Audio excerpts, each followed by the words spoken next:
Assalamualaikum warahmatullahi wabarakatuh. Perkenalkan, nama saya Aditya Pratama dengan NIM 122416141 dan ini kedua rekan saya. Perkenalkan, nama saya Yon Prasetyo dengan NIM 1224160058. Perkenalkan, nama saya Sintiawini Hamid dengan NIM 1224600033. Kami akan mempresentasikan hasil tugas UAS proyek kami dengan matkul pemrograman web dengan dosen pengampu Pak Sidik.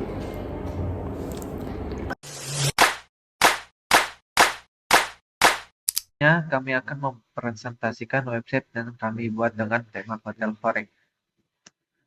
Nah, website ini dirancang untuk memudahkan pengguna dalam mencari informasi serta melakukan pemesanan kamar secara online. Di dalam website ini terdapat beberapa fitur utama. Nah, yang pertama itu halaman utama atau home. Halaman ini merupakan tampilan awal website yang menampilkan gambaran umum hotel, informasi singkat, serta navigasi menuju halaman lainnya. Selanjutnya ada fitur yang kedua, yaitu halaman tentang atau about pada hotel kami. Nah, di sini pada halaman ini kami menampilkan informasi mengenai profil hotel, konsep hotel Forex, serta tujuan dibuat website ini agar pengunjung dapat memahami layanan yang kami disediakan. Selanjutnya ada halaman rooms atau kamar. Nah, di sini pada halaman ini pengguna dapat melihat jenis-jenis kamar yang tersedia beserta informasi singkat di halaman rooms ini. Pengguna juga dapat memilih kamar yang ingin ditempati atau melakukan booking kamar. Nah, mohon maaf, pada tampilan gambar terdapat sedikit kendala teknis. Untuk melakukan pemesanan atau booking kamar, pengguna wajib melakukan pendaftaran atau login terlebih dahulu.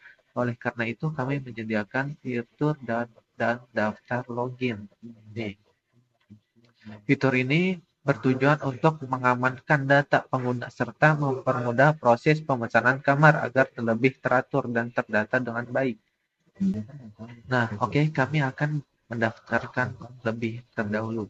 Nah, di sini pada proses pendaftaran, pengguna diwajibkan untuk mengisi beberapa data, yaitu seperti nama lengkap, email, password, nomor telepon, dan alamat. Dan data tersebut digunakan sebagai identitas pengguna dan untuk mendukung proses pemesanan kamar. Oke, mari kita isi untuk daftar akun baru. Misal kita contoh.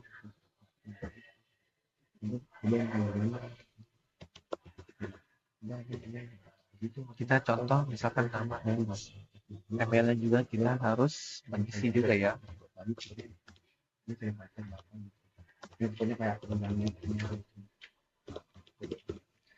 Nah, untuk password kita juga harus mengisi dan diingatkan kembali passwordnya apa yang Anda masukkan.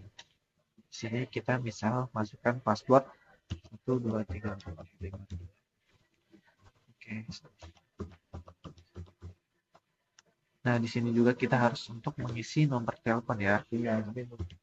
Mari kita isi.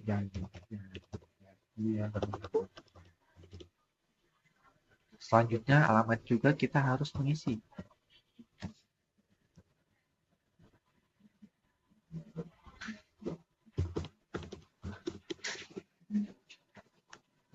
Nah, setelah seluruh data diisi dengan lengkap, pengguna wajib memberikan tanda centang pada pernyataan persetujuan terhadap ketentuan dan kebijakan Hotel Forex yang telah kami tetapkan. Nah, apabila pengguna tidak menyetujui ketentuan tersebut, maka sistem tidak akan mengizinkan pendaftaran akun baru, seperti contoh seperti ini.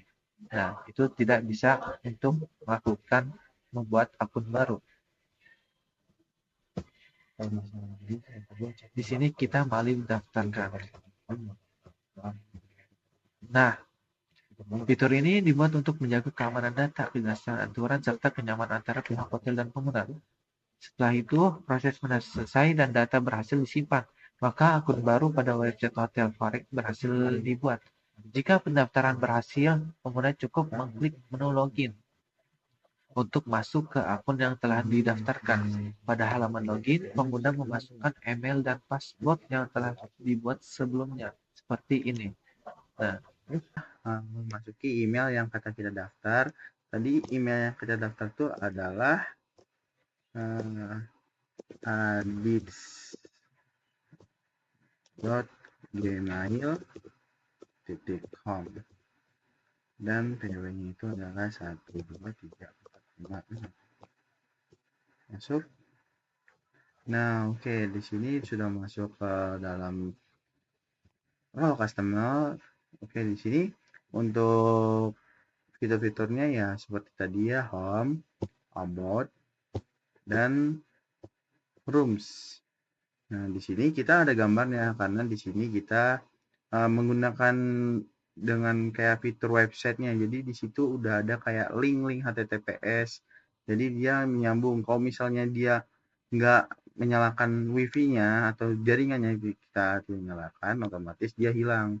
Karena emang dia pure menggunakan harus dari wifi.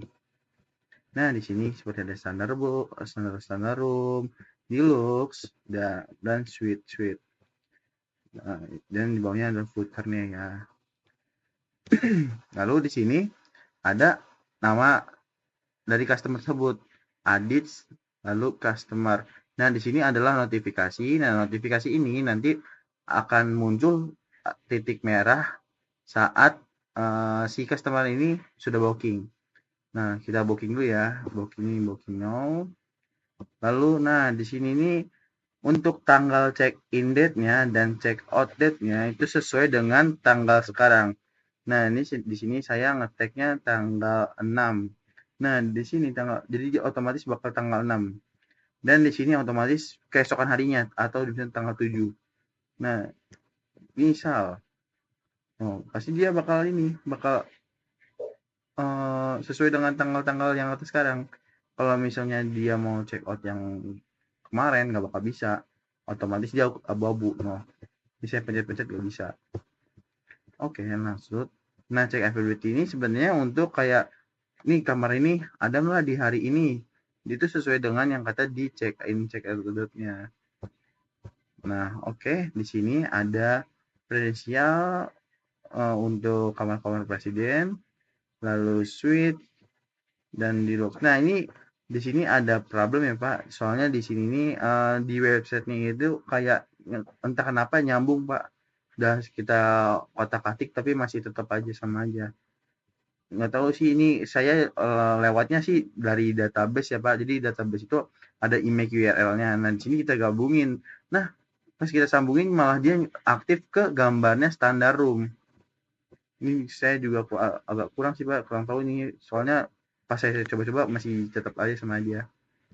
Oke, saya lanjut untuk ininya penjelasannya. Nah, di sini nih untuk room presidential. Nah, di sini ada cuma satu room saja.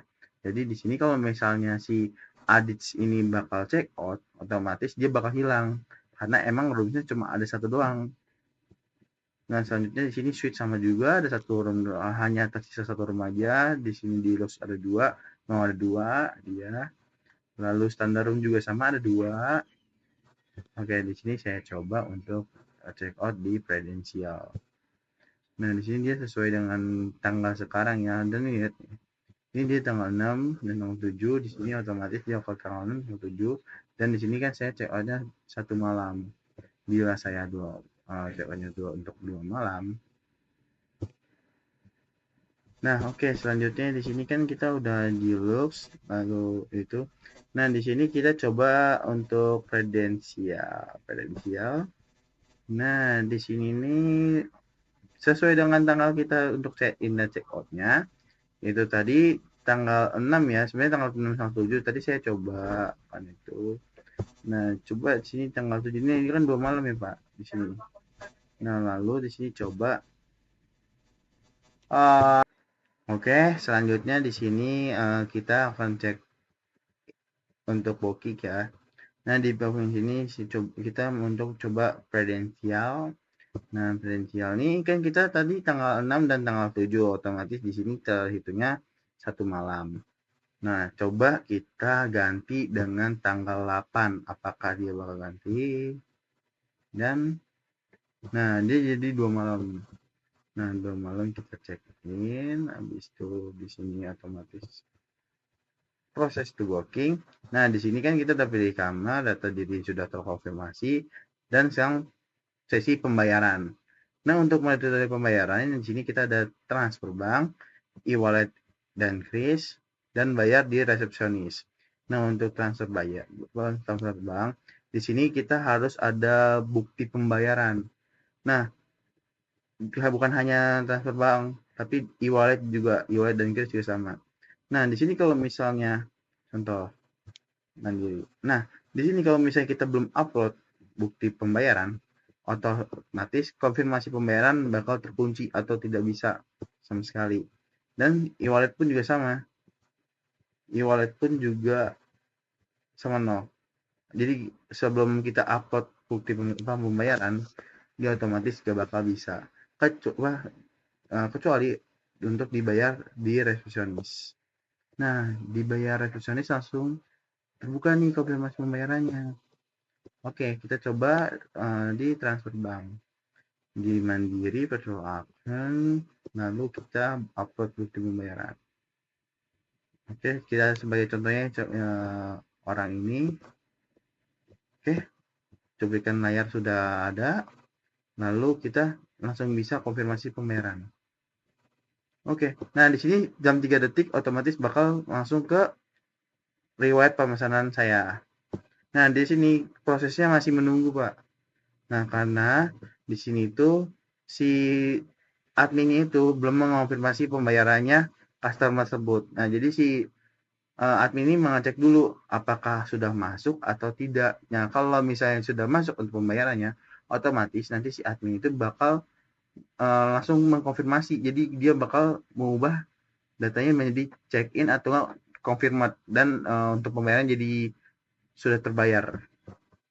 Sebagai contohnya kita langsung praktekkan.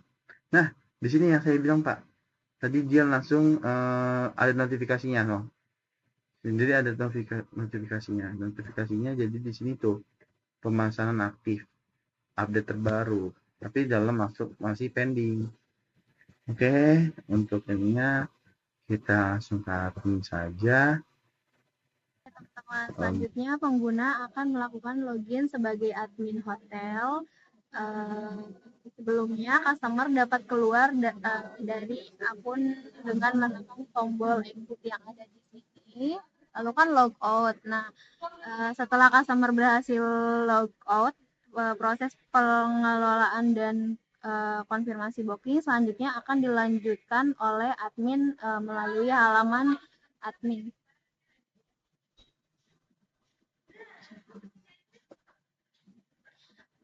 Selanjutnya dilakukan login menggunakan akun admin dengan admin Hotel Horek. Nah, penggunaan kata admin di depan email bertujuan untuk membedakan hak akses antara admin dengan customer. Apabila tidak dibedakan, sistem akan menganggap akun tersebut sebagai akun customer, sehingga data yang ditampilkan tidak sesuai dengan fungsi admin. Oleh karena itu, pemisahan akun ini penting untuk menjaga keamanan dan validitas data dengan sistem. Lalu selanjutnya kita di sini masuk ke Horek Hotel Admin. Nah, setelah login sebagai admin, sistem akan menampilkan dashboard manajemen hotel yang berfungsi sebagai pusat pemantauan operasional hotel secara real time. Pada halaman dashboard ini, admin dapat melihat ringkasan kondisi hotel yang terdiri dari beberapa indikator utama, yaitu yang pertama di sini ada total kamar yang dimana menampilkan jumlah seluruh kamar hotel yang terdapat di dalam sistem. Data ini bersifat tetap sesuai dengan konfigurasi kamar yang tersedia. Nah, lalu di sini ada kamar yang tersedia, menunjukkan jumlah kamar yang saat ini masih tersedia dan belum digunakan oleh tamu. Nah, perhitungan ini dilakukan berdasarkan data reservasi yang masuk dan status kamar yang belum dikonfirmasi atau belum digunakan. Untuk yang kamar terisi di sini yaitu menampilkan jumlah kamar yang sudah terisi oleh tamu, yaitu kamar yang reservasinya telah dikonfirmasi oleh admin dan tamu sudah melakukan check-in. Data ini mencerminkan tingkat okupansi hotel saat ini. Lalu selanjutnya ada di pendapatan bulan ini, yang dimana merupakan total pendapatan hotel yang diperoleh dari seluruh tamu yang melakukan check-in pada bulan berjalan. Pendapatan ini dihitung dari reservasi yang status pembayarannya sudah paid atau sudah lunas. Nah, di sini ada pendapatan hari ini. Untuk pendapatan hari ini menampilkan jumlah pendapatan yang diperoleh pada hari yang berjalan, yaitu dari tamu yang melakukan pembayaran atau check-in pada tanggal tersebut. Indikator ini membantu admin memantau pemasukan halaman hotel. Lalu selanjutnya ada reservasi yang aktif, yang dimana menunjukkan jumlah reservasi yang masih berlangsung atau belum selesai, termasuk reservasi dengan status pending, yang reservasi yang sudah konfirmasi atau reservasi yang check-in. Nah, di sini ada menunggu konfirmasi, yang dimana menampilkan jumlah reservasi yang masih berstatus pending, yaitu reservasi yang sudah dilakukan oleh customer namun belum dikonfirmasi oleh admin. Data ini menjadi pengingat bagi admin untuk segera melakukan pengecekan dan konfirmasi reservasi. Lalu di sini ada selesai atau check out, yang dimana menampilkan jumlah reservasi yang telah selesai, yaitu reservasi dengan berstatus check out. Data ini merupakan reservasi yang sudah tidak aktif dan akan masuk ke riwayat check out. Lalu di sini selanjutnya ada reservasi yang aktif, yang dimana ada daftar nama, dan di sini ada reservasi yang aktif, yang dimana menu reservasi aktif menampilkan daftar reservasi yang masih berlangsung atau belum selesai. Informasi yang ditampilkan meliputi nama tamu dan kode booking. Terus ada kamar, total bayar, status booking, status bayar, aksi, dan di sini ada simpan. Nah, untuk penjelasan di status booking ini, yang dimana kalau pending itu reservasi masih menunggu konfirmasi dari admin, kalau confirmed itu reservasi yang telah dikonfirmasi oleh admin, kalau check-in itu yang tamu yang sudah check-in dan kamar sudah terisi, kalau check-out itu tamu yang menyelesaikan masa menginap. Dan untuk cancel di sini reservasi yang telah dibatalkan. Nah, untuk unpaid di sini dan untuk status pembayaran di sini ada unpaid dan unpaid, yang dimana kalau paid itu pembayaran yang sudah lunas dan unpaid itu pembayaran yang belum dilakukan. Kalau misalkan kita statusnya diubah jadi konfirmasi atau check-in, nanti statusnya akan berubah, teman-teman. Nah, selanjutnya ada riwayat check out yang di sini ada riwayat selesai atau check out, yang dimana menu ini menampilkan data tamu yang telah menyelesaikan masa menginapnya. Menu ini menampilkan data tamu yang telah menyelesaikan masa menginap, dan data yang ditampilkan itu meliputi tamu dan ID customer, tipe kamar, total bayar, status bayar, tanggal check out, dan aksi. Di sini bisa dihapus, teman-teman. Lalu untuk data tamunya, menu data tamu di sini berisi daftar seluruh tamu hotel yang pernah melakukan reservasi, baik tamu yang sudah check-in atau sudah check-out maupun yang masih tercatat dalam sistem.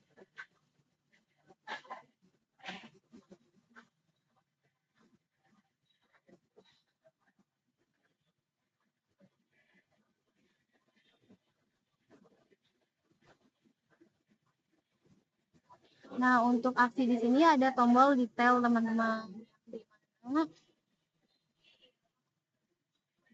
Apabila admin menekan tombol detail pada salah satu data tamu, sistem akan menampilkan informasi profil dan histori tamu secara lengkap. Informasi ringkasan pada tamu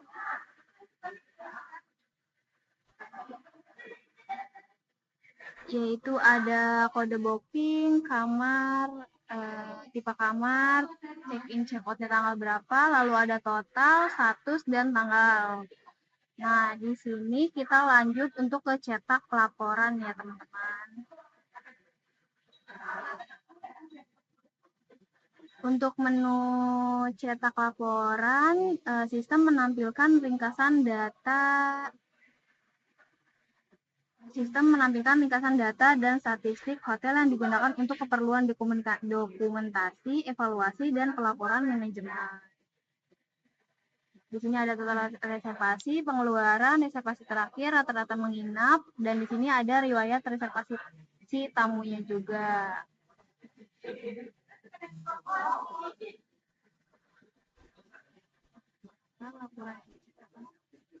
Nah, untuk cetak laporan di sini mencakup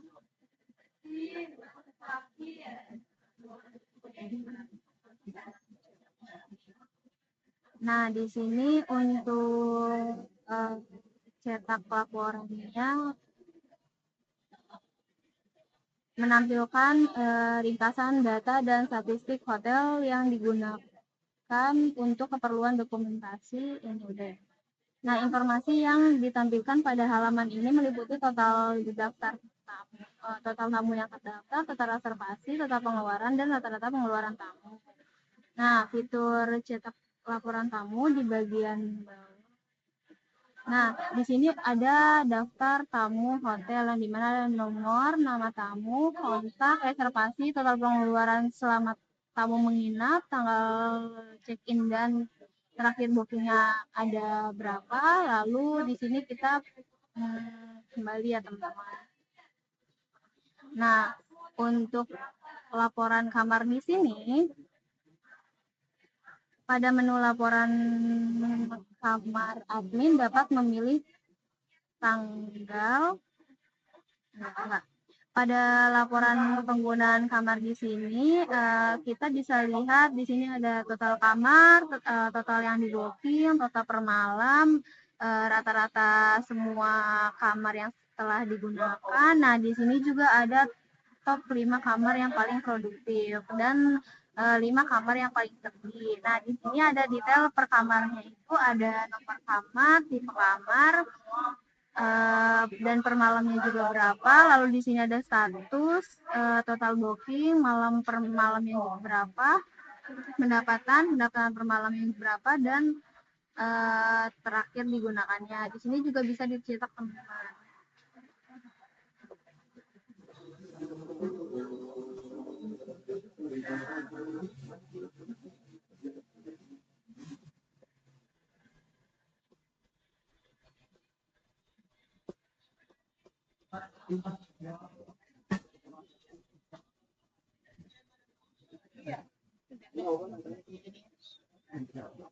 Dan itu bisa mencetak laporan penggunaan kamarnya teman-teman.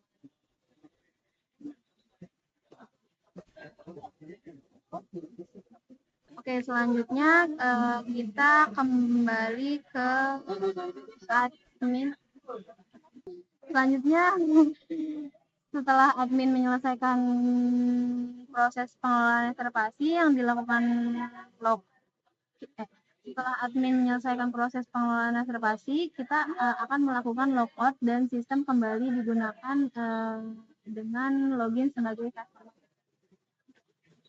Kita login sebagai customer dulu. Nah, ini kita udah login sebagai customer teman-teman. Di sini ada lonceng yang dimana status pemesanannya juga nanti akan berubah. Ini dia. Mungkin